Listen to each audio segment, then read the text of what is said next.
So as you can see now, I get the follow button on my Facebook account.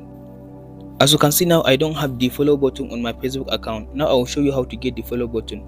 Now go back, go to this three line at the top right side, go to settings, scroll to down and go to this section which says how people can find you or contact you.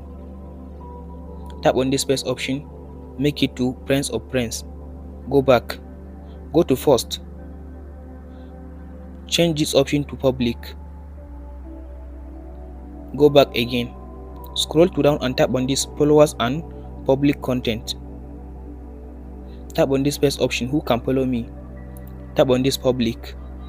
Now go back to your profile and check it now. Tap on this three dot, tap on this view as. So as you can see now, I get the follow button on my Facebook account. Thank you for watching. Don't forget to like and subscribe.